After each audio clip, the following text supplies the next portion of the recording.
Assalamualaikum warahmatullahi wabarakatuh. Hari ini kita akan melanjutkan pemahaman kita pada tema 1, pertumbuhan dan perkembangan makhluk hidup. Muatan bahasa Indonesia tentang pertumbuhan dan perkembangan manusia.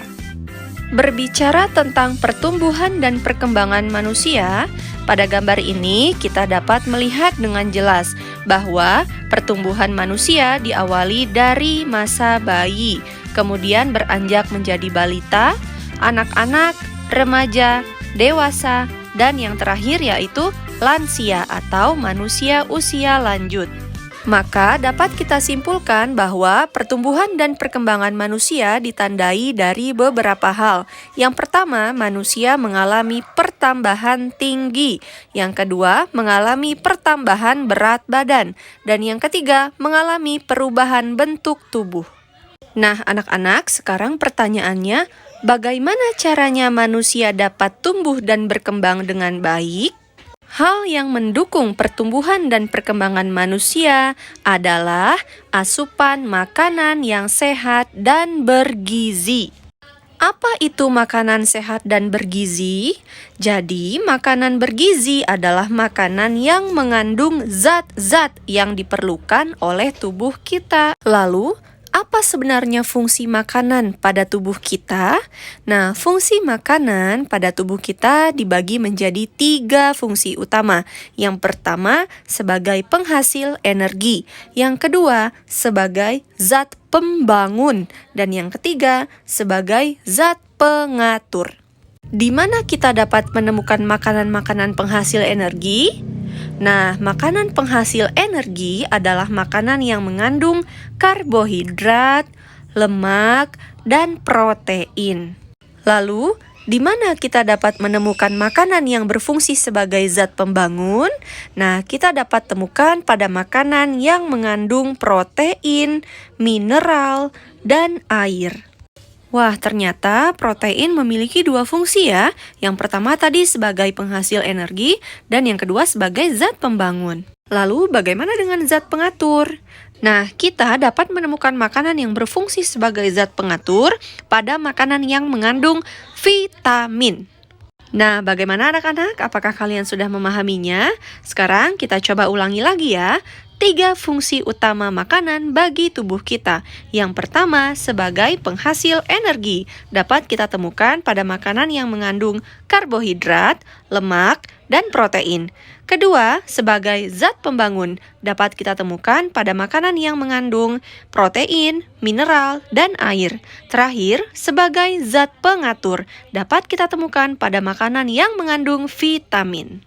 Baik anak-anak, sekarang saatnya kita membahas lebih jauh lagi mengenai kandungan karbohidrat, lemak, protein, mineral, dan vitamin, serta fungsi dan akibat jika kekurangan kandungan tersebut. 1. Kandungan karbohidrat biasa terdapat dalam makanan pokok seperti nasi, jagung, ubi atau singkong, kentang, sagu, dan roti. Mengapa disebut makanan pokok? Karena makanan ini adalah makanan utama yang kita konsumsi berfungsi sebagai pembentuk atau penghasil energi, membentuk cadangan makanan, dan memberi rasa kenyang. Lalu, apa yang terjadi jika kita mengalami kekurangan karbohidrat? Maka kita bisa mengalami gejala sakit kepala, lemas, dehidrasi, mual, pusing, dan mudah emosi. Bayangkan saja ketika kita belum mengkonsumsi nasi, apa yang kita rasakan? Tentu kita merasa lemas. Pepatah Indonesia mengatakan, belum kenyang kalau belum makan nasi. 2. Protein. Protein dibagi ke dalam 2 jenis. Yang pertama, protein hewani yang berasal dari hewan. Contohnya daging, susu, telur, dan sebagainya yang berasal dari hewan. Yang kedua adalah protein nabati yang berasal dari tumbuh-tumbuhan seperti biji-bijian yang bisa diolah menjadi tempe dan tahu. Manfaat atau fungsi protein bagi tubuh kita antara lain adalah membangun sel, mengganti sel yang rusak, dan mengatur keseimbangan nitrogen dalam tubuh. Orang yang kekurangan protein akan menderita penyakit kwashiorkor. Penderita kwashiorkor akan terhambat pertumbuhannya, kulit bersisik, kurus, dan rambutnya kusam. Nah, anak-anak, kalian tahu bahwa kalian sekarang sedang dalam masa pertumbuhan. Maka dari itu, perhatikanlah asupan makananmu, terutama asupan protein sebagai zat pembangun tubuh. 3. Lemak. Lemak juga dibagi ke dalam dua bagian. Yang pertama, lemak hewani yang berasal dari hewan. Contohnya daging ikan salmon, daging ayam. Jenis yang kedua adalah lemak nabati yang berasal dari tumbuh-tumbuhan. Contohnya minyak, biji-bijian, kemudian buah alpukat, dan sebagainya. Manfaat lemak bagi tubuh antara lain adalah sebagai pemberi sumber tenaga. Nah, anak-anak, cadangan lemak di bawah kulit kita dapat melindungi organ tubuh bagian dalam, misalnya ginjal, jantung, dan hati. Kemudian juga berfungsi sebagai pelarut vitamin A, D, E, dan K, sehingga mudah diserap oleh usus halus. Selain itu, lemak juga berfungsi sebagai penghambat panas tubuh agar tidak banyak yang keluar, serta memberi rasa kenyang. Nah, apa yang terjadi jika kita kekurangan lemak? Maka tubuh akan sulit menyerap vitamin, serta dapat menurunkan energi tubuh. 4. Mineral. Mineral banyak terkandung dalam biji-bijian, kemudian sayuran yang berdaun hijau, yogurt, keju, buah alpukat, hewan laut bercangkang, dan air. Contoh mineral antara lain adalah fosfor dan kalsium. Fosfor dan kalsium berfungsi dalam pembentukan tulang dan gigi. Selain itu, ada juga zat besi dan yodium. Zat besi diperlukan untuk pembentukan darah. Kekurangan zat besi dapat menyebabkan kekurangan darah. Selanjutnya yaitu yodium. Yodium diperlukan untuk pembentukan kelenjar tiroid dan pertumbuhan fisik. Kekurangan yodium dapat menyebabkan penyakit gondok. Baik anak-anak, sekarang kita akan membahas vitamin.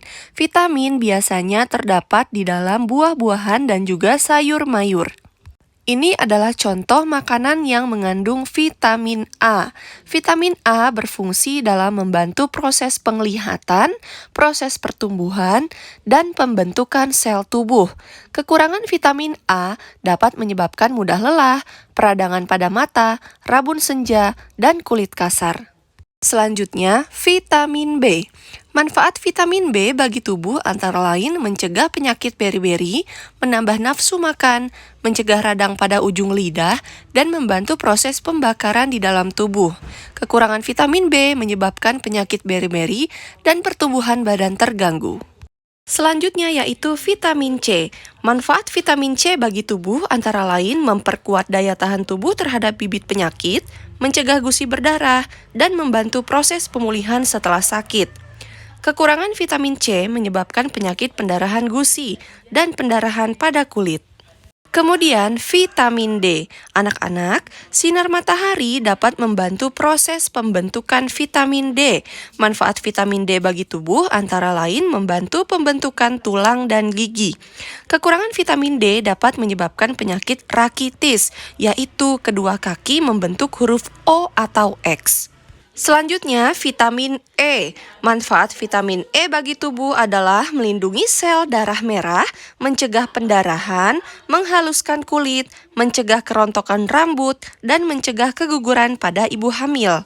Kekurangan vitamin E menyebabkan sel darah merah pecah, penimbunan lemak pada otot, dan keguguran kehamilan. Terakhir, yaitu vitamin K.